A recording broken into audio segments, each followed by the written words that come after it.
Hi, it's Jen from Shabby Fabrics. I am so excited to teach you how to make the point of view by Plum Easy Patterns.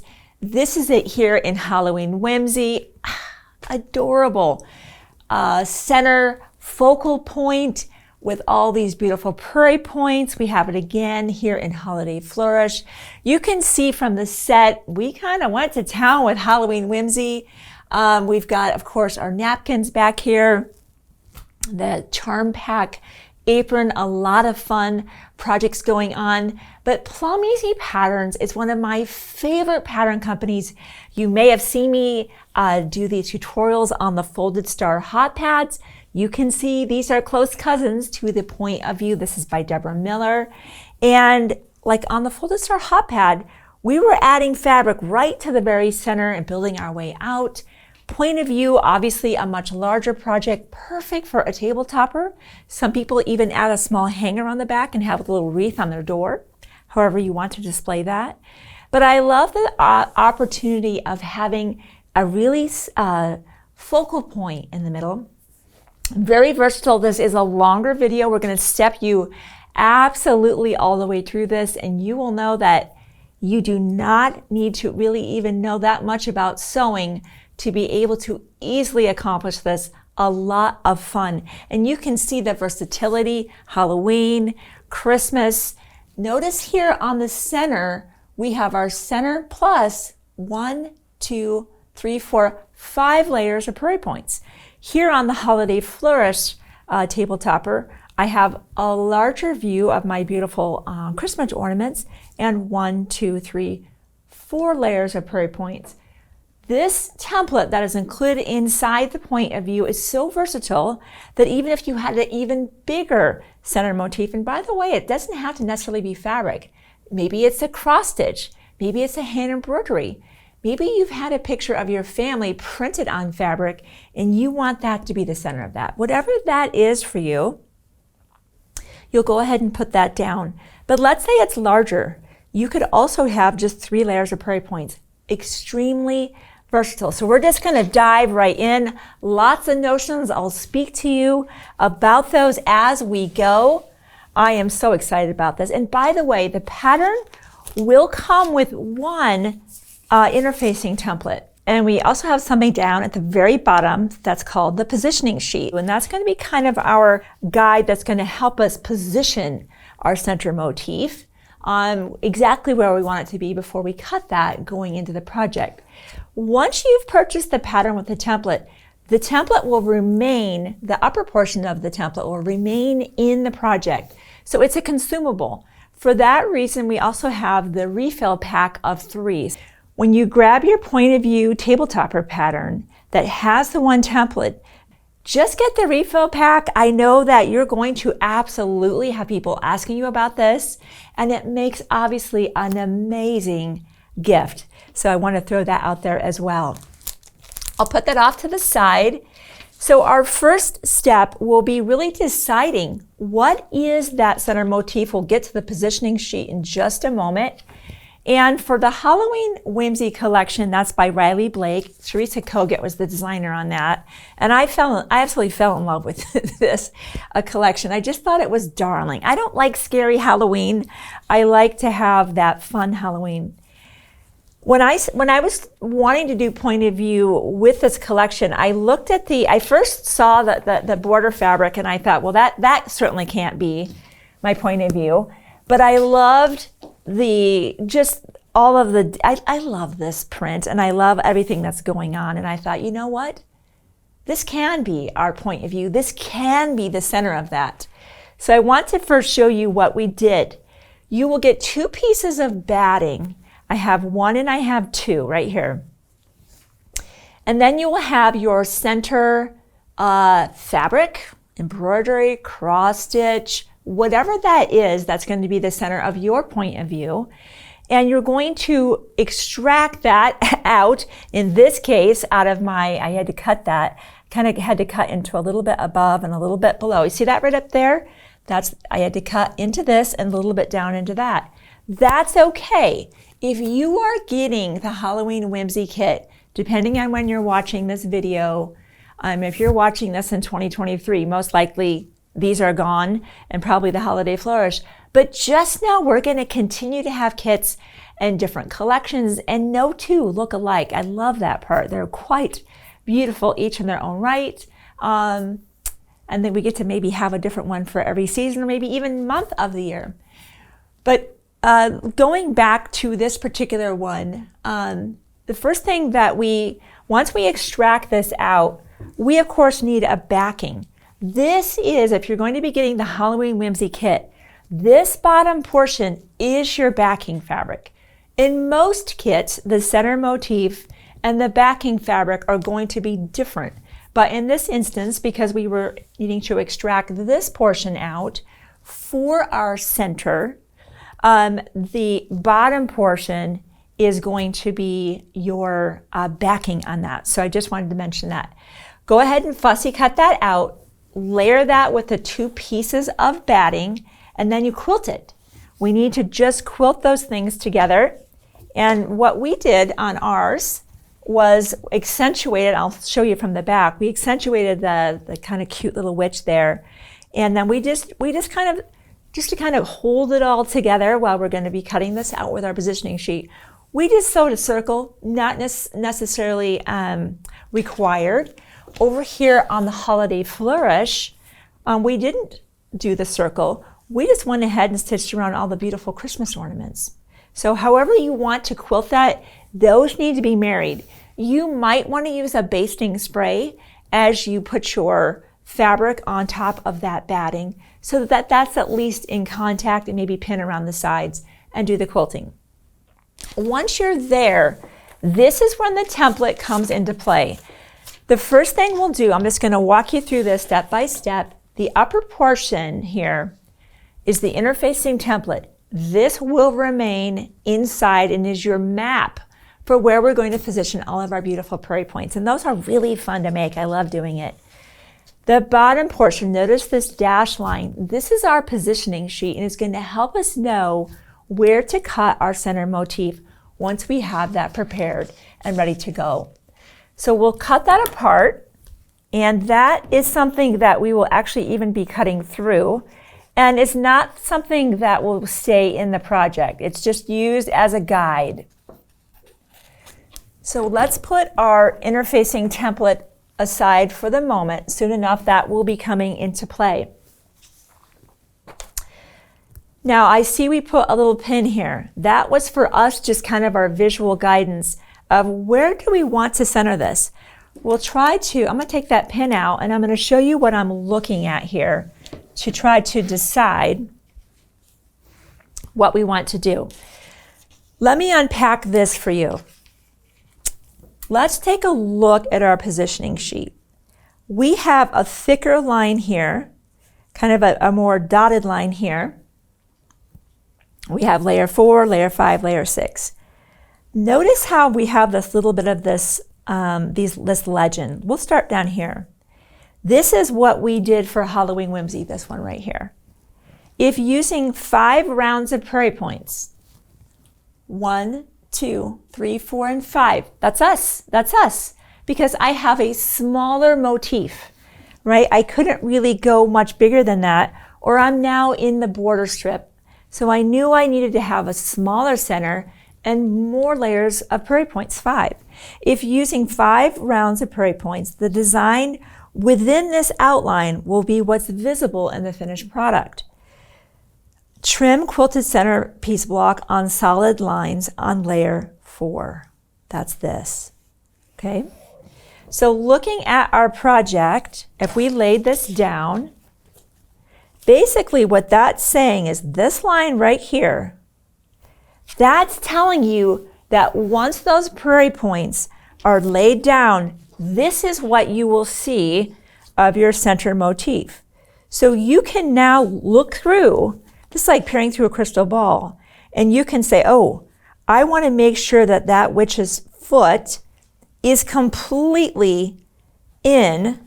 Now you're looking at 2 things. This is great to figure this out, but the layer 4, if this is again for 5 rounds of prairie points, you need to make sure that you're not off here somewhere, right? You have to be on top of your fabric. So let's position that. I like the top of the cat's hat showing through there. I really like that. I like her foot, but her toe's cut off, her tip of her shoe. So I'm gonna move that. So this is how you get to decide on where you want that to be. Going back to this design here, which again, center plus 4 layers. If using 4 rounds of prairie points, this one, they're saying this line is what you're going to see. And that makes sense, right? When I lay this over top of here, that is what I'm seeing.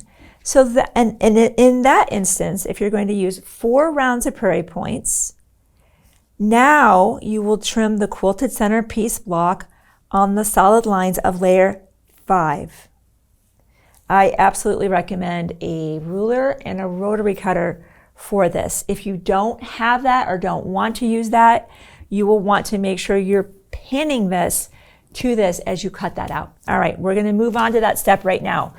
For the Halloween whimsy that we've prepared for video, that's the center plus 5 rounds of prairie points. So we will now go back to our positioning sheet and reacquire. We know we're going to be on these interior lines. That's not where you're cutting. That's just what you're going to see. What we're going to be cutting is on layer 4. So let's reposition that. I want to see that witch's foot.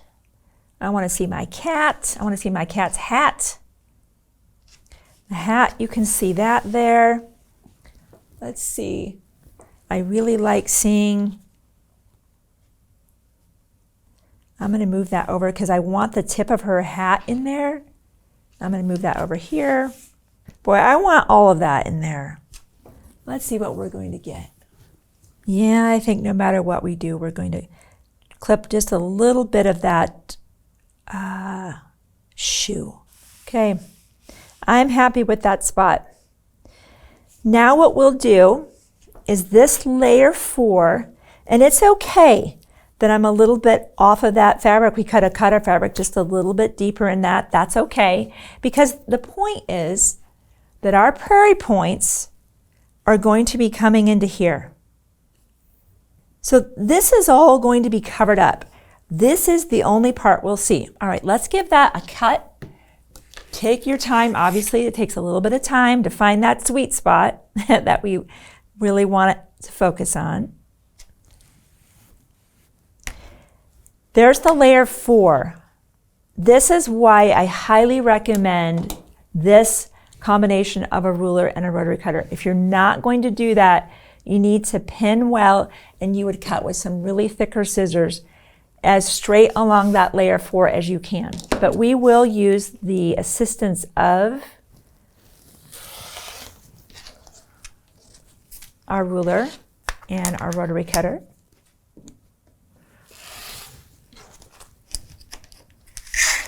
And even if we want to pin that as we rotate this to the side to cut it,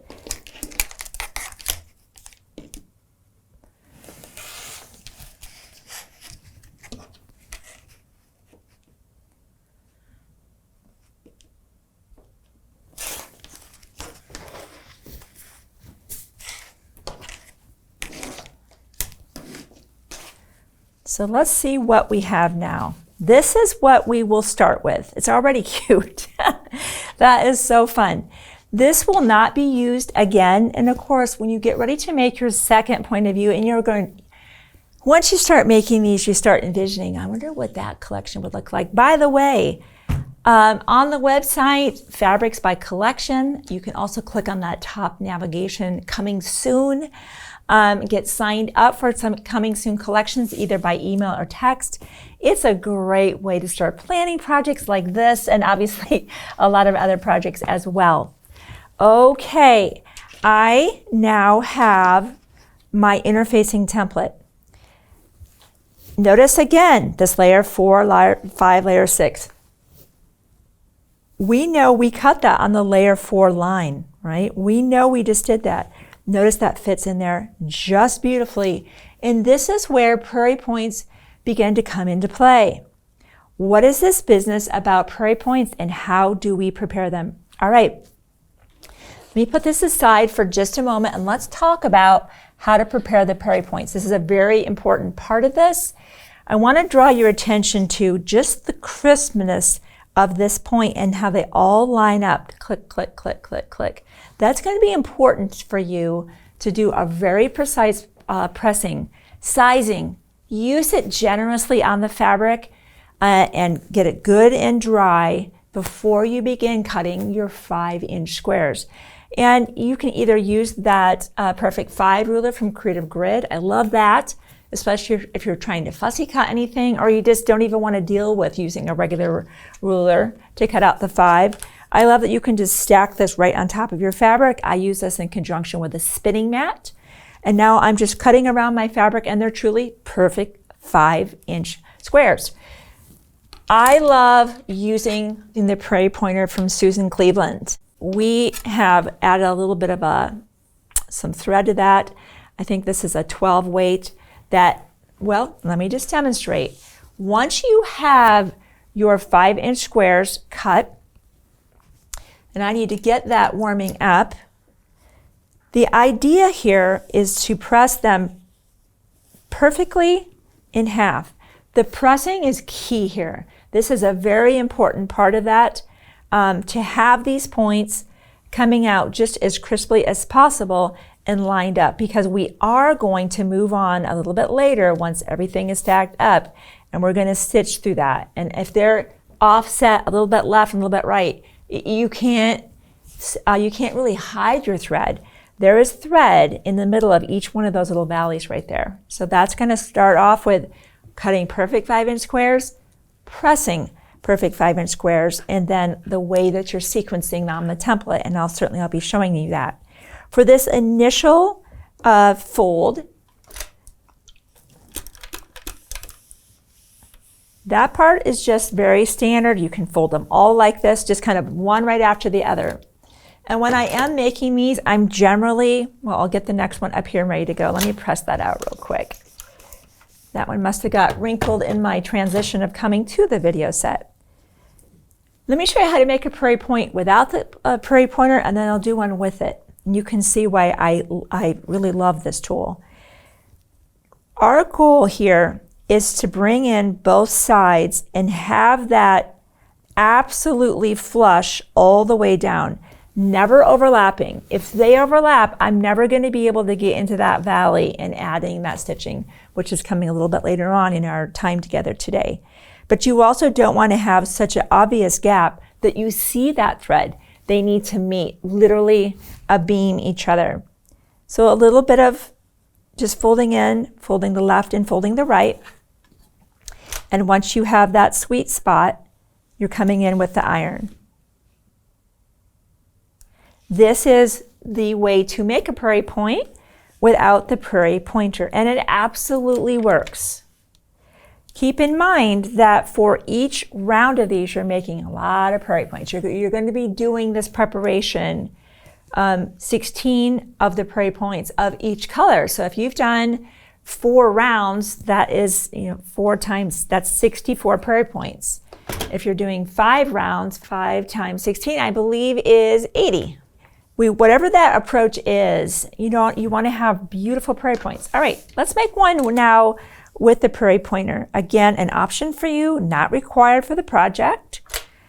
Obviously, the interfacing template, required. Prairie pointer, bonus, and not necessarily required. I do think it makes better prairie points with an even sharper point. And it makes a variety of sizes. So if you are doing a quilt that has prairie points on it, which is really what this was designed for many, many years back, it's a great tool for that. So we set this up here, and I can see these lines. Hopefully you can see them from up above. Notice that says 5. We cut a 5-inch square, didn't we? Once that 5 sits across the horizontal part of the bottom of this, We will just fold this inward. I think I moved that just a touch. And notice how, I mean, it's unbelievable how precise it is. And I generally will let my iron sit there while I'm potentially grabbing the next one and getting ready to go. The reason that we have this string is this metal heats up. And this is a nice way to be able to just pull it out and move on. But look, it's just a little bit better. But again, this absolutely works. You'll prepare all of your prairie points that way. Let me show you now our next step, and I'm going to need to grab a sheet, and I'm going to grab that real quick because we have a lot of glue that's coming. And I'm just going to grab this mat real quick. I'd want to grab some kind of sheet because we're going to glue, and this is porous. This will soak through onto your work surface. Maybe you can use wax paper, aluminum foil. The Applifuse mat, I've done this. I've also used applique pressing sheets where once it dries, the glue just peels away. So this may be a good option for you. I'll just put that down. Remove the prairie pointer. So the first thing, of course, that we need to do is we need to secure, my layer 9 just fits in there. We need to secure our center. So our goal here, the glue is just to kind of hold things in place while we're moving them, either placing them down onto the background or moving them to the sewing machine. This sewing machine is what's going to be holding everything down. Thread, of course. But this is more just to control that center so it's not moving around on us as we place this. On this particular one, for the Halloween Whimsy, I'm in layer 4. If I was doing the 4 rounds of prairie points with Holiday Flourish or whatever you're working on, your piece would be sitting here, right inside this whole layer 5, and your first round of prairie points would start here. But since we are here, our first round of prairie points, if we cut to layer 4, our first round of prairie points will be right here. Let me show you something. If we put this piece here, and we like to do north, south, east, west, and then the 4 quadrants, that's how we're going to lay out our prairie points. Let me show you that in the pattern real quick. We are right here. This is how we're going to lay them out first. If I do that and I place this here, notice how that covers up my line. For the innermost layer only, notice how my prairie points here are showing that they're clipped just on the ends. That's why we do it. Just this first layer only.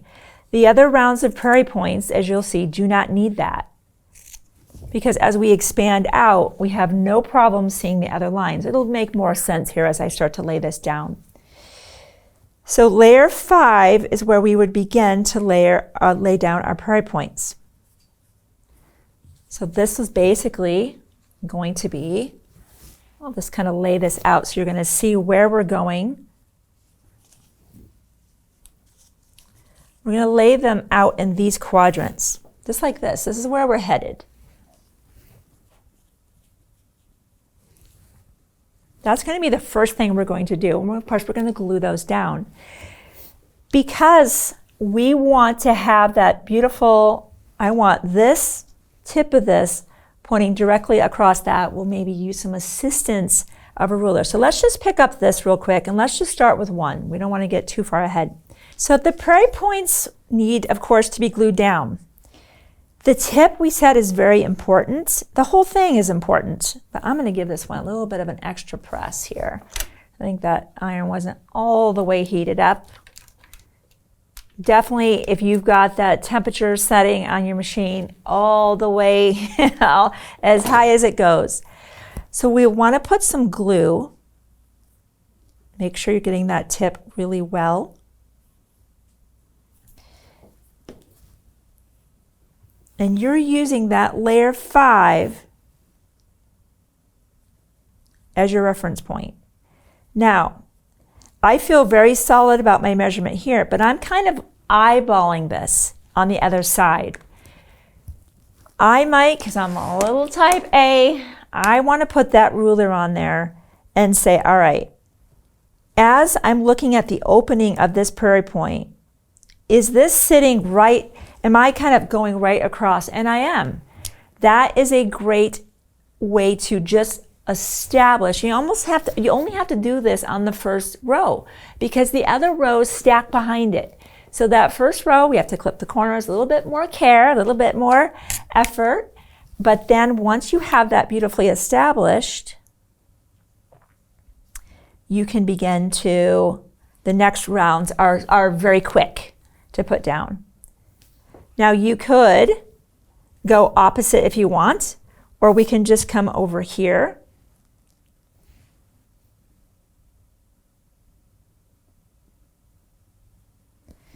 Basically, we're saving the 22.5-degree lines. We have 90, 22.5, 45. Save the 22.5-degree lines for the second round of prairie points. So again, here, looking at this part of our pattern, for now, we're just going 90s, and we're going to do the 45s. The 22.5s will come back as a second grouping, stacking on top. So let's just continue. I want you to watch this. We'll probably fast forward this because this part's always the same.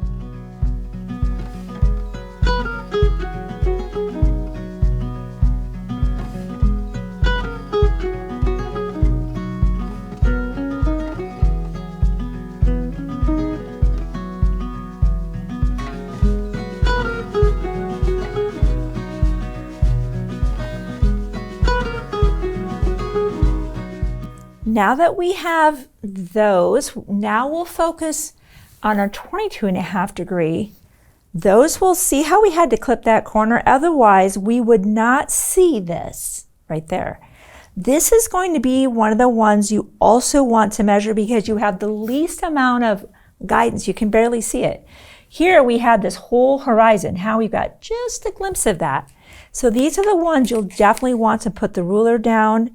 See, that one's off just a touch, and be checking that. Again, only have to take this extra effort on the first round. I'll go ahead and get those glued down, and then we'll move on to our second grouping of prairie points. We get to move on to a new color.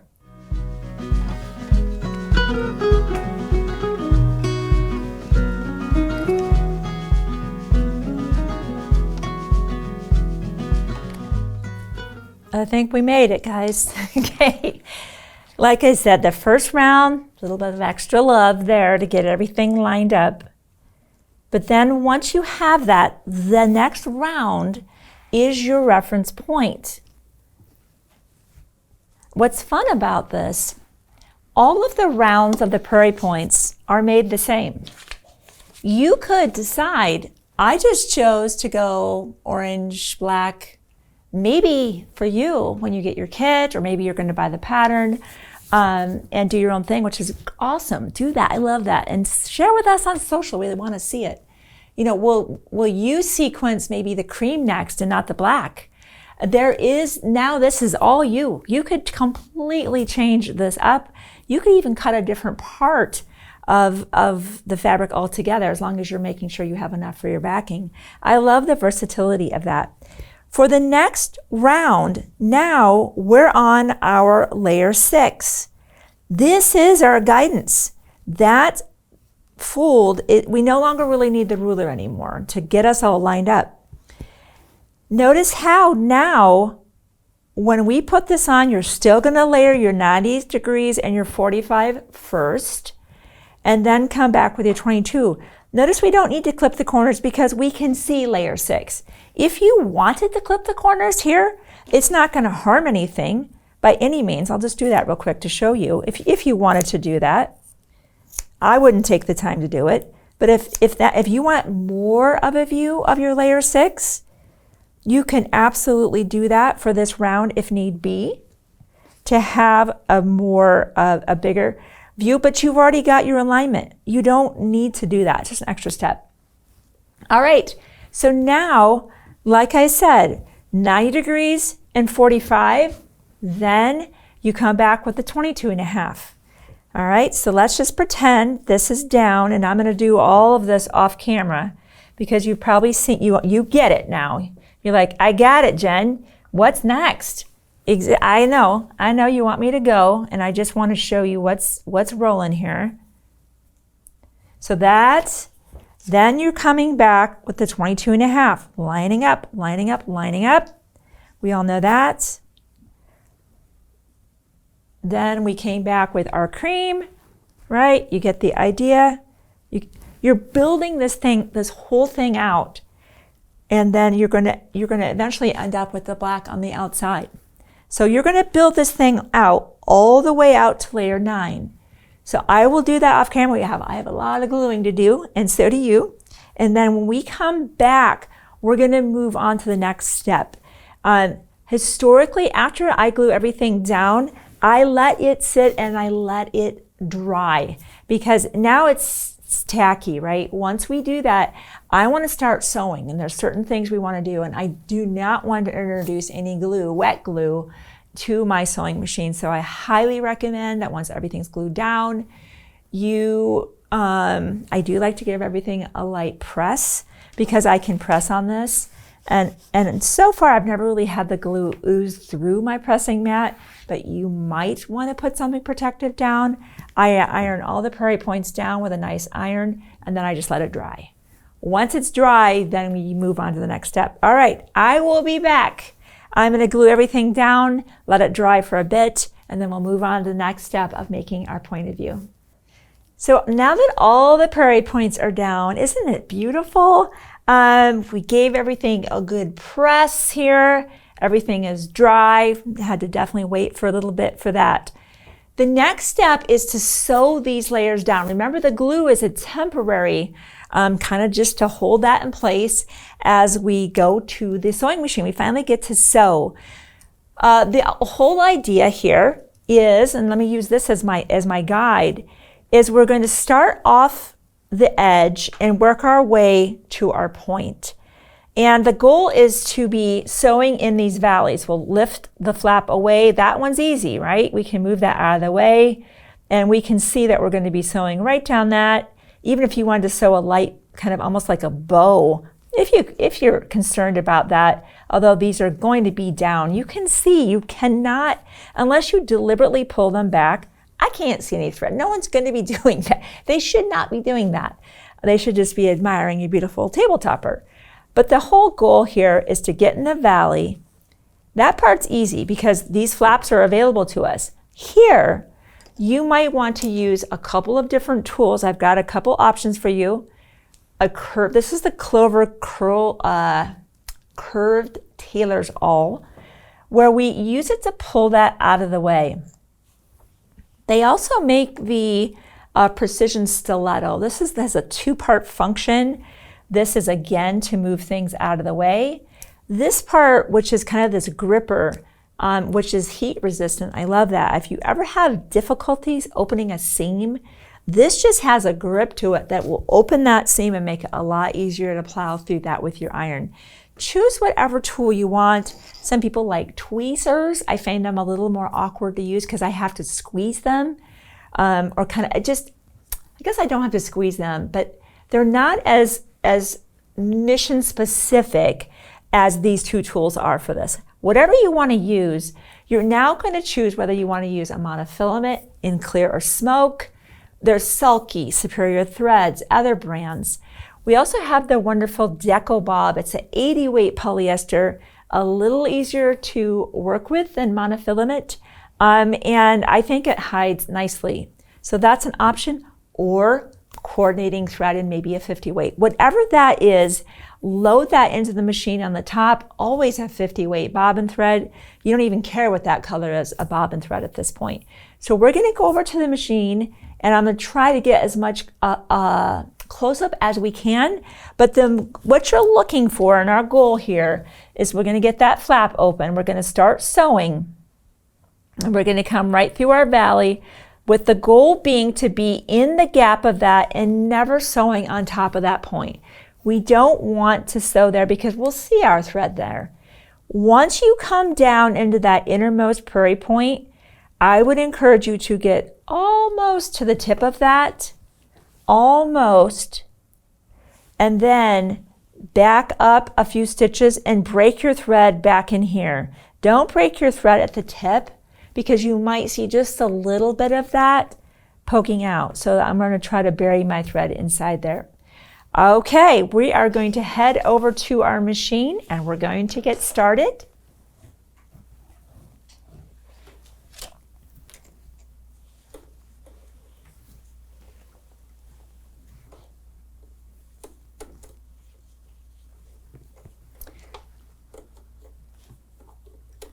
I have this on a shortened stitch length, a little bit of a shorter stitch length. Here we go.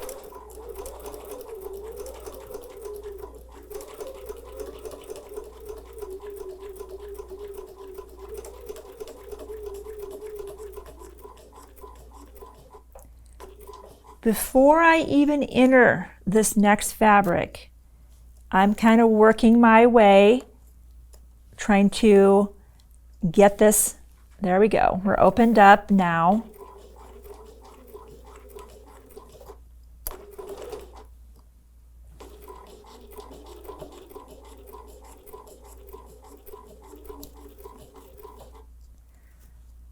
Now I'm just going to demonstrate the other tool. And you can decide, even if you want to raise your presser foot and kind of just get that maneuvered, kind of get it opening up. This step is a little tedious. The great news is once you have everything down, the rest of this is easy peasy. Sewing very slowly. And I think I'll go back to that tailor's awl. You can see having a little bit of extra glue. Here's one thing I want to point out to you. I did not get my glue all the way to the tip of this, which is why it's lifting on me and moving around a little bit. This is a good thing to check all of the tips. And I think what I'll do before I actually go and sew more of these down, and of course I'll do that off camera, is glue those down. I want that locked in so I don't have that moving around and potentially moving off of my track. So that's something too to be mindful of when you are gluing your points down, making that just a little bit more challenging for me right now because that's moving around.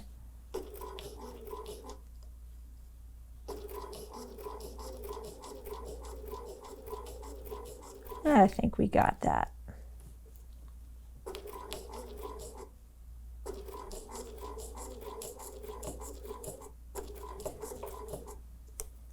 This is the part where I'll come to the tip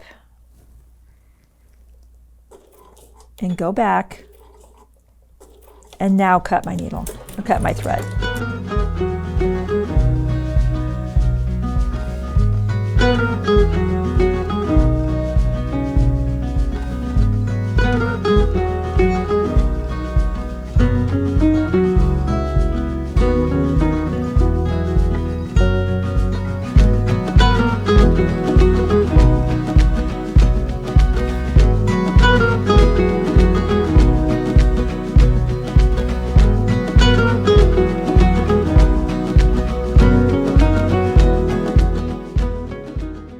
So now that I have sewn all of those lanes down, now these flaps are, they've done their job, right? Now they need to be secured down with just a little bit more glue because now we'll be turning this to the wrong side up with the interfacing now being toward us. So with just a little bit more glue, these flaps, because we certainly want them to stay down, you're just going to be gluing those down. So I'll get that done and we're going to flip this over and continue on. So we will now turn our project over, and for the next step we'll definitely be working on this side. That's why we really needed those to be down, those flaps. We don't want anything moving. Now I'm going to bring a fresh template. It's hard to see it with all the glue and the color. And I'm going to point something out to you. This is an important location where we will now be sewing from the back side of the project. I'll bring out a fresh piece of the interfacing so you can see it. So we know that we're now kind of looking out here. Notice we have our layer 9. It's really kind of this circle. It's not necessarily layer 9. 9 was really these horizons. It's this circle. See the dashed line? In between, that's a 1/4 inch distance between the dashed line and that solid line, which ultimately is going to be our cut line, where we're going to now cut it out.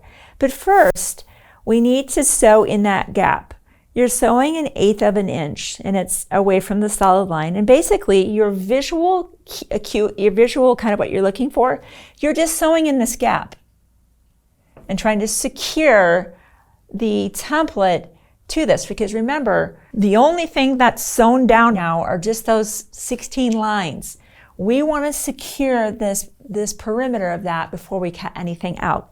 So I wanted to show you where we were going before we head over to the machine. I know it can be hard to see depending on the angle we're able to achieve. So let's go sew that now. And my eyes are in that gap. And I'll be sewing, if I can shoot the gap, I'll be sewing 1/8 of an inch away from that solid line. And 1/8 of an inch from my dash line.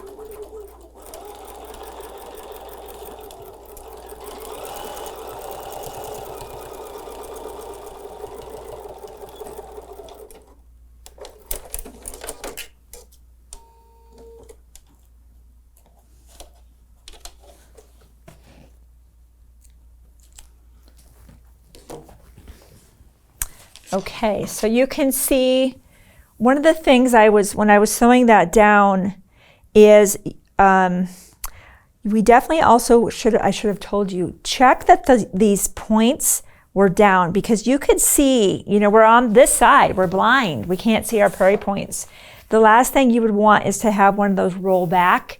If that happened, you must seam rip now. You've got to fix that and go back. No big deal.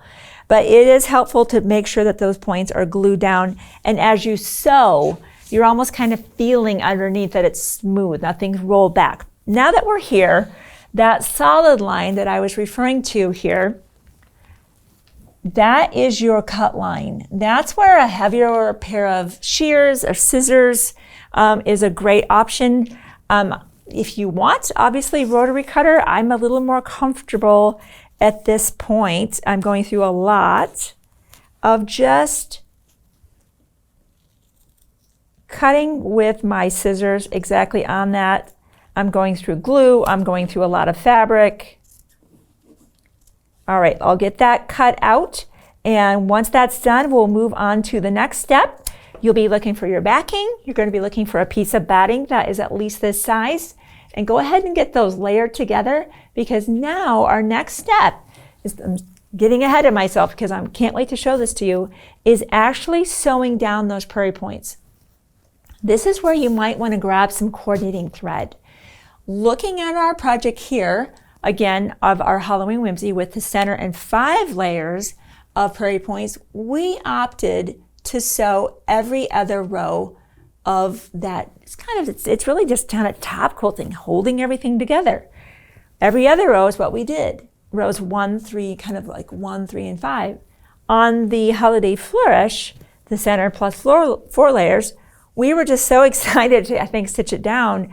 We chose a black, a cream, and a red, and we stitched down every row of prairie points. Absolutely up to you, whatever you want to do, but that's where we're headed. So I'm gonna go ahead and get that cut out, grab your batting, grab your backing, get some thread, and I will meet right back up with you, and we'll get our everything ready to go to the next step of our point of view.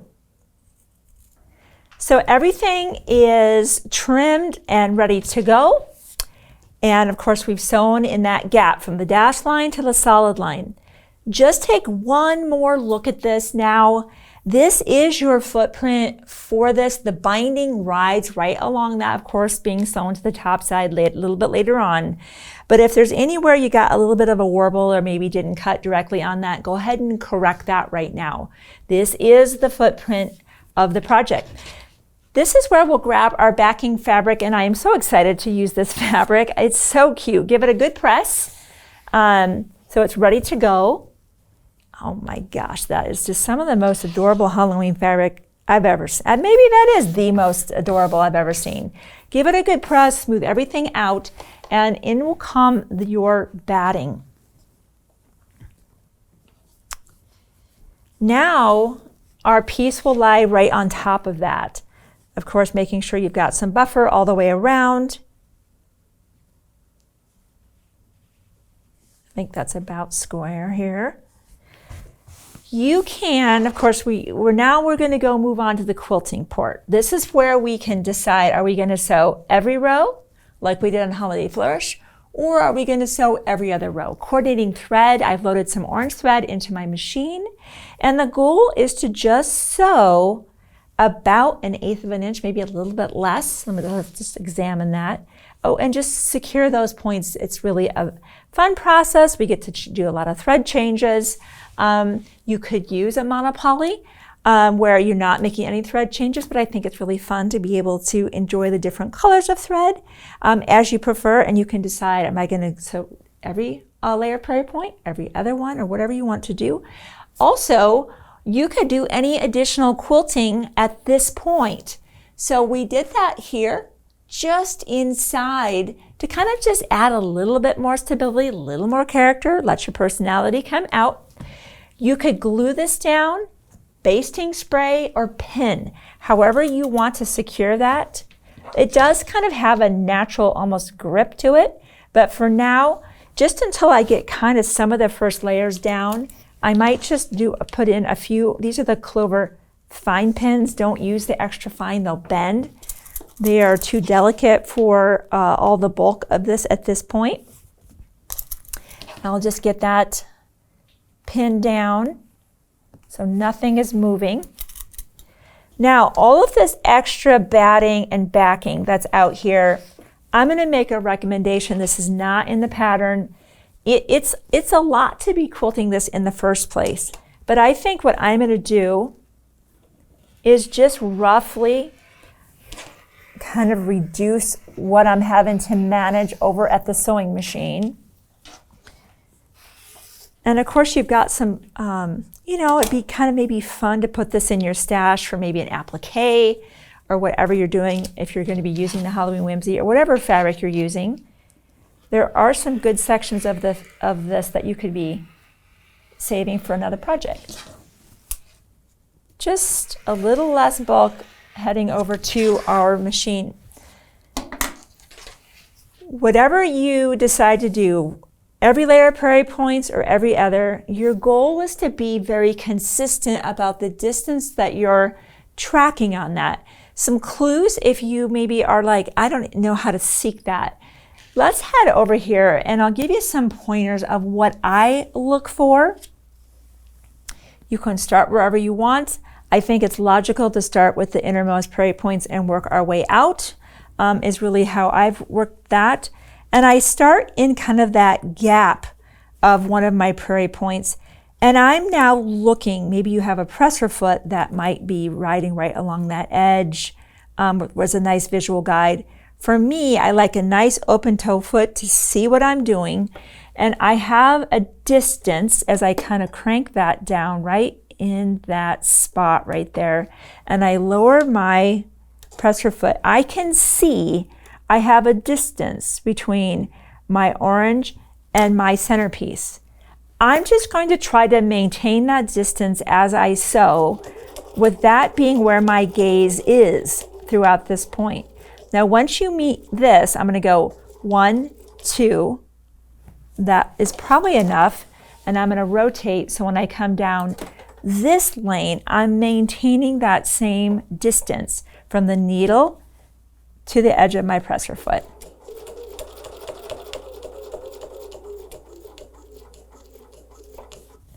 If you have a needle down function option on your machine, absolutely engage it so that when you do this pivot, you're not having to reacquire where you are. You're just pivoting around your needle.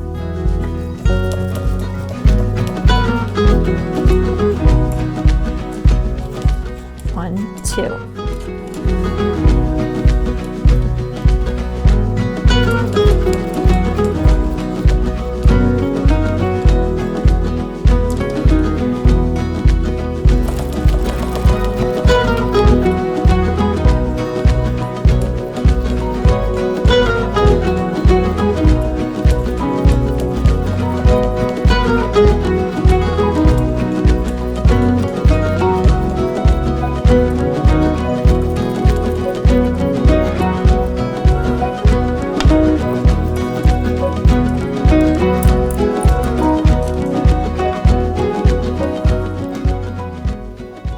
So we are now where we have all of our quilting is done. And again, you could decide, this has this dimension now.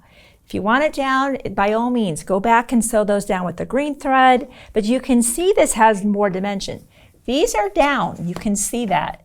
This has a little bit more of this texture. It's just a different look. Just like before, when we sewed on this line, and remember, we had to sew that from the back side of our template.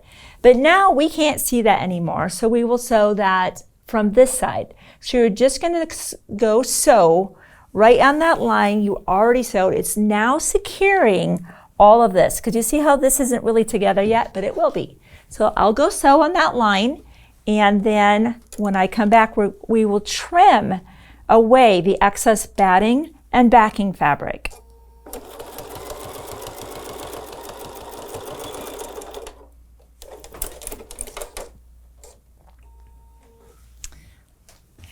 Okay, now we can trim. If you're comfortable with the rotary cutter, you of course have your edge or your scissors as you prefer, maybe depending on what supplies you have. We're just echoing that edge we previously cut.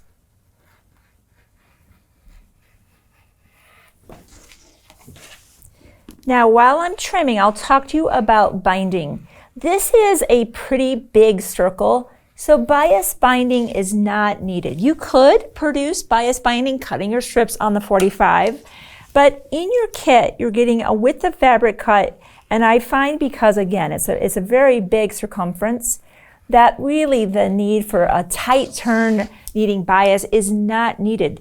You could use pattern instructions, include information about width of fabric strips, or using a fat quarter. We have a really cool technique shown in the pattern of how to use a fat quarter to produce your binding. Is a really nice option.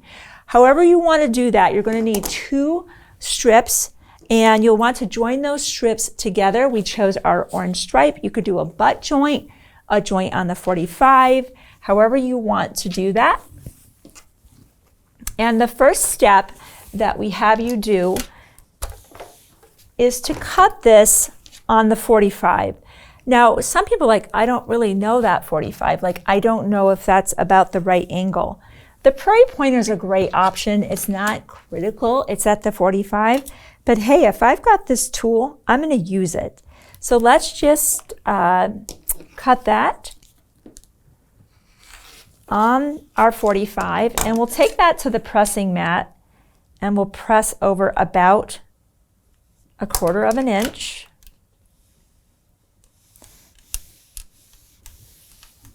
And I have a little bit of a dog ear. We can trim that away. And now we'll fold this in half and press all the way down. Okay, we are ready to attach our binding. We will take the approach of sewing our binding to the front of our project. And I'll explain to you what we're going to do and then demonstrate that. When we lay this down here, the first thing we're going to do is open up that very area we just pressed, and we're going to attach that with at least 1/4 inch. The more you actually sew that, maybe you're sewing a little bit past that into a little bit more than the 1/4, you're going to see a little bit more binding. So you don't want to be shy of that. If you're going to make an error, be on the more than 1/4 inch. Sew that for about 6 inches with this rolled back and cut your thread. Then you're going to bring this down, and you'll pick up where you left off sewing this down. Some people just go for it. I like to use my Wonder Clips and have that in place, so there's a little bit less for me to kind of manage. A Wonder Clip has the flat side and the pretty side. The pretty side's up so we can see it, but not just for that reason. We don't want that curved portion on our table because this thing's not going to sit well. And that's why Clover engineered this in Japan this way with flat on the bottom. So have the pretty side toward you, flat side toward the bottom, and I'm just going to clip around and just know I've got everything kind of in position and removing clips as I go. Again, this is an option. I would not recommend using extra fine patchwork pins. You could absolutely use these pins if you don't want to invest in the Wonder Clips. However you want to do that, I just like getting it down in some way so that I don't inadvertently pull this too tight. That's the risk. If you pull this really tight, this might have a little bit of an accordion effect. It's called easing in. Let it be kind of easily laying along the edge. Don't crank this down. That's not helpful. So I'll go ahead with Wonder Clips and continue clipping that. Then you're going to see me at the sewing machine. We're going to start sewing about that 6 inches with this flap rolled back, and then we're going to stop. I'll roll that flat and we're going to pick that up and keep sewing. I will see you over at the sewing machine in just a moment. So we're at the sewing machine. I have my box of Wonder Clips so I can put them in as we go. We'll talk about this overlap and how we're going to finish this once we get over there. I definitely want to show that to you. So now we are going to get started. Again, with at least 1/4 of an inch, if not a little bit more.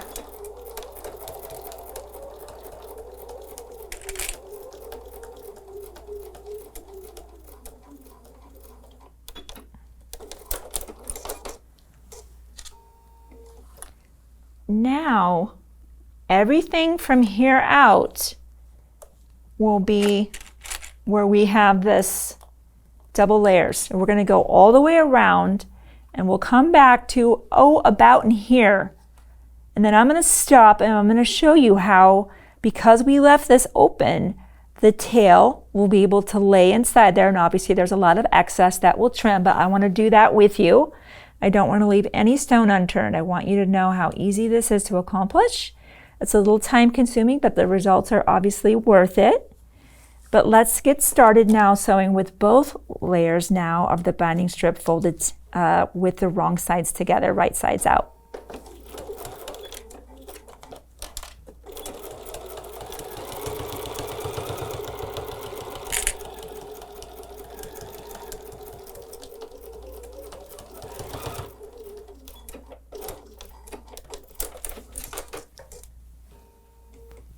Okay, so let's look at what we have so far.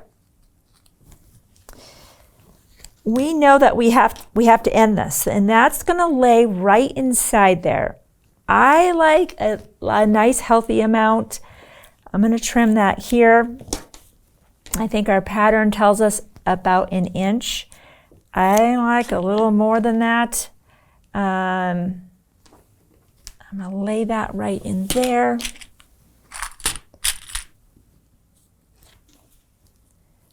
Just like that. Maybe that's a little excessive. Maybe that's a little bit much. It is obviously bulkier to sew in there. You know, in the pattern, it mentions about a regular top stitch needle. You know, you could for this step be using, by all means, a denim needle, a little bit thicker, a jeans needle, really, either one of those. I've seen both names. The whole, you know, you're going through a lot of bulk and glue, of course, we know we're going through that. So I'm going to go now, let me flip those clips over, and I'm going to sew that. Once that's done, we are at the binding stage where we're securing the binding to the back. I'll give you a pointer about that, and our point of view is complete.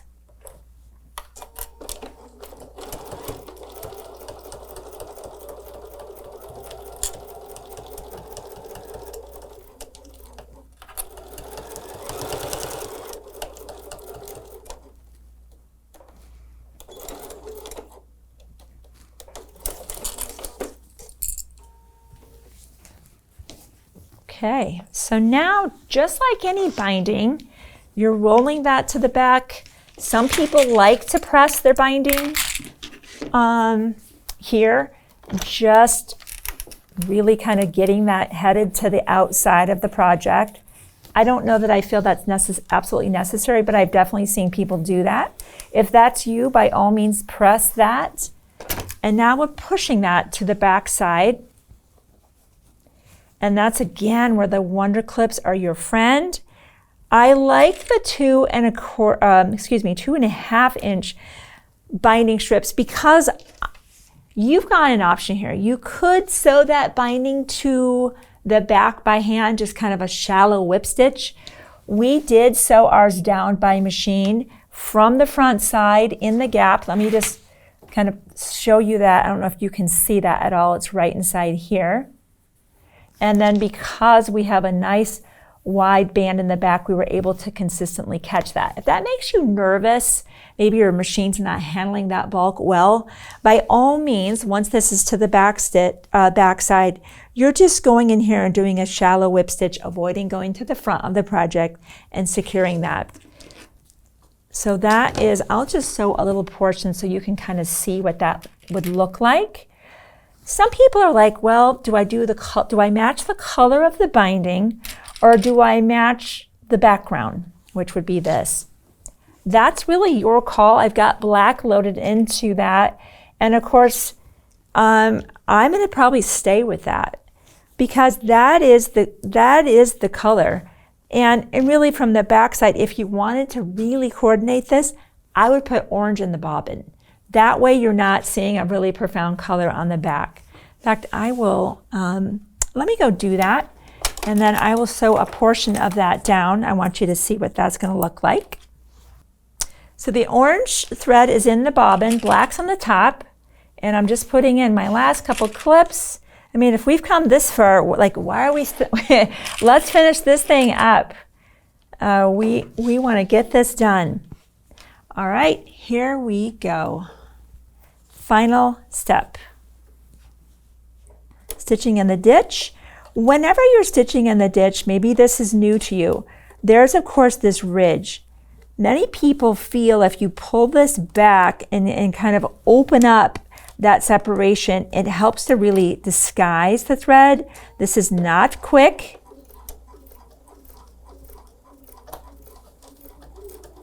Again, I'm kind of pulling back on this so that when it relaxes, it kind of rolls back and that thread is hidden. That's the concept of stitch in the ditch.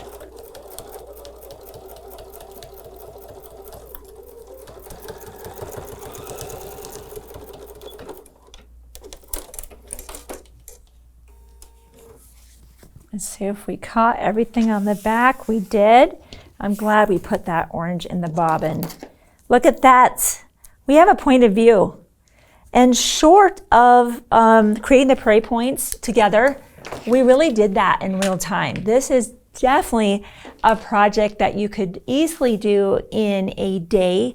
And how fun. And think of all the collections on the website, the coming soon collections, or maybe you've got a special embroidery project, cross stitch that you want right in the middle, and then which fabrics will be accentuating your beautiful artwork or stitchery work or whatever you've done. I know this has been a longer video, but I did not want to leave any stone unturned and you wondering, how'd she do that step?